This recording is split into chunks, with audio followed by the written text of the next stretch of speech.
오늘 저희가 9절까지 읽었는데요. 오늘 본문을 보면 어제 본문과 크게 다르지 않습니다. 어제 본문도 하나님이 이스라엘과 유다의 회복을 말씀하고 있다면 오늘 말씀도 회복에 관한 말씀을 하고 있습니다.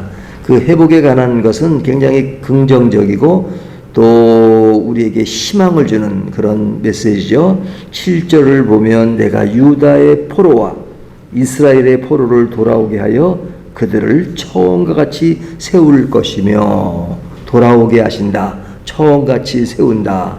또 13절을 보면 희망적인 말씀으로 너희가 회복되게 될 것이다 하는 그런 말씀을 합니다. 그런데 어제도 그 말씀을 하셨는데 이제 오늘도 이어지면서 그 말씀이 계속되는 이유는 오늘 1절에 보면 예레미야가 아직 시위대 뜰에 갇혀 있을 때 여호와의 말씀이 그에게 두 번째로 임하니라 그러죠. 그러니까 두 번째로 임한다는 말 속에서 또 다시 그 말씀이 이루어지는 것을 보여주고 있죠.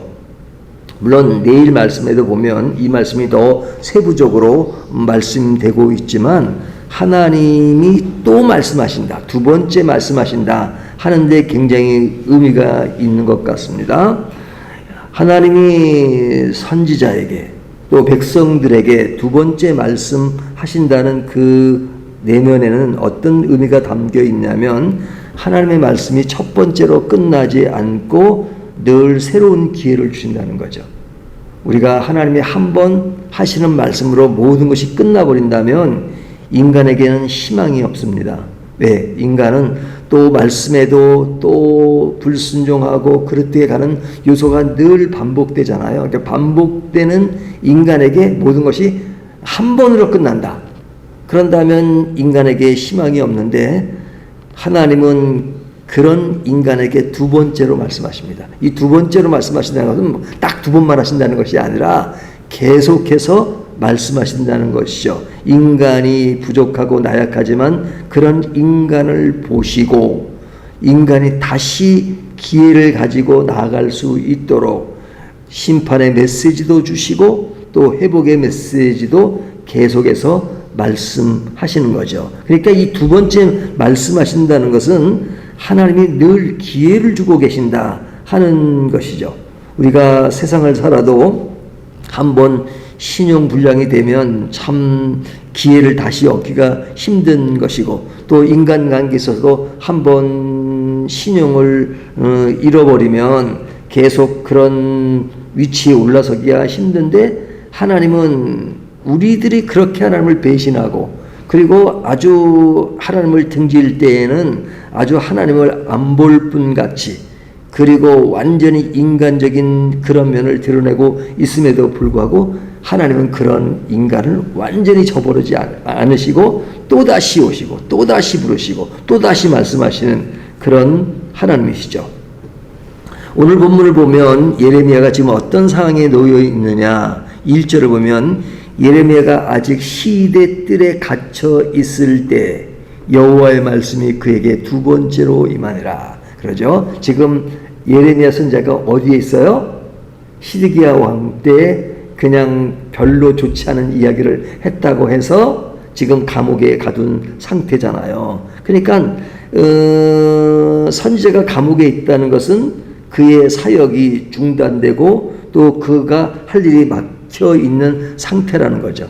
그랬을 때 오는 선지자의 낙심이라는 게 있잖아요.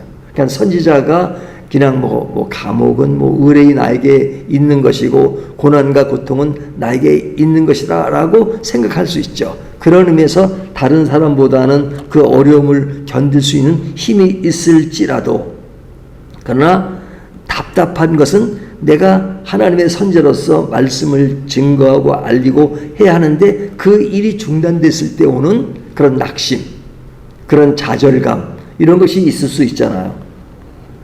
그런데 이런 낙심하고 주저앉을 수밖에 없는 상황 속에 있을 때 여호와의 말씀이 두 번째로 그에게 임했다 하는 것은 하나님이 그에게 위로를 해주시고 격려해 주시는 하나님의 마음이 지금 보여지는 것이죠.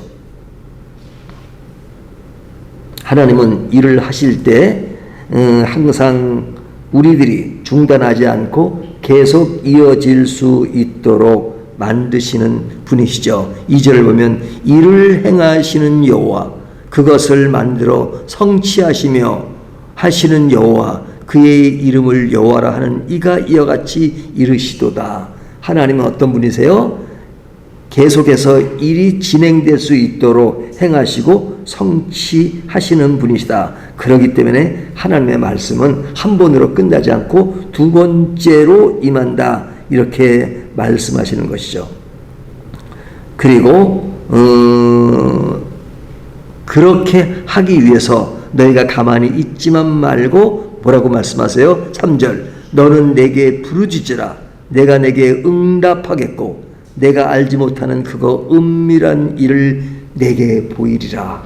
하나님은 계속해서 먼저 다가와서 부르시지만 우리들에게 너희가 어떨 때는 하나님이 침묵하는 것처럼 보일 수 있지만 그렇게 너희마저 침묵하지 말고 그리고 침묵한다고 나고하지 말고 부르짖어. 내가 어떤 분이냐 응답하겠고 내가 알지 못하는 그거 은밀한 일을 내가 너에게 보일 것이야. 그렇게 희망을 주는 말씀이죠. 사실 이 말씀은 우리는 이렇게 지나가면서 볼 수 있지만 그런 절망적일 때는요 사실은 다른 방법이 없을 때가 많아요. 우리가 인간에게 어려움이 와도 해결될 수 있는 다 길이 있는 것처럼 생각하지만 어떨 때는 해결할 수 있는 길이 기도밖에 보이지 않을 때가 많아요. 우리가 아무리 과학이 발달하고 의학이 발달해도 어떨 때는 현재 의학으로 고칠 수 없는 병도 있잖아요. 그러면 뭐라 그래요? 뭐 기도 외에는 다른 방법이 없다라고 이야기할 때가 있잖아요. 하나님이 병원도 주시고 좋은 의사도 주시고 의술도 주시지만 그러나 그래서 우리가 어려울 때 기도도 해야 되고 병원도 가야 되고 다른 인간적인 노력으로 다 해야 되지만 그러나 어떨 때는 인간의 노력으로 안 되고 오직 기도밖에 의존할 수밖에 없는 그런 상황이 올 때가 있잖아요. 그럴 때 인간은 무기력해지고 정말로 힘이 없어질 때가 있지만 그런 가운데서 우리가 기도는 어쩔 수 없이 하는 것이 아니다 하는 인식을 가지고 기도 속에 정말로 하나님이 함께 하심이 있다 하는 것을 이해하고 인정하는 것이 굉장히 중요하죠. 사실 인간이 살아가면서 웬만한 상황 사건들은 인간 스스로가 모든 것이 노력해서 행할 수 있는 그런 의지력이 인간에게 있습니다. 웬만한 사람이 아닌 이상은. 그리고 내가 할 수 없을 때 또 다른 사람을 통해서 또 그 일이 이루어지는 경우가 많아요. 그런 의미에서 인간은 살아갈 수 있는 능력의 어떤 부분을 가지고 있습니다. 근데 인간이 못하는 것이 있어요. 그 못하는 것이 뭐냐? 정말로 어려울 때 또 좋을 때 언제든지 오직 하나님만 의지하는 걸 잘 못해요.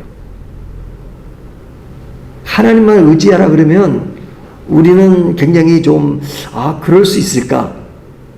우리가 어떤 현실과 그런 것들은 의지하는 것은 쉬운데 하나님만 의지하라는 것은 상당히 쉽지 않은 부분이긴 합니다. 하지만 성경은 오직 하나님만 의지하라 그래서 우리의 상황과 현실을 무시하라고 말씀하지 않죠. 그런 것에 최선을 다하고 열심히 노력할 걸 원하죠. 하지만 오직 하나님만 의지하라는 그 말 속에는 우리의 어떤 기본 전제가 어느 쪽으로 방향이 잡혀 있는가 하는 것들을 늘 우리에게 말씀하시는 것이죠.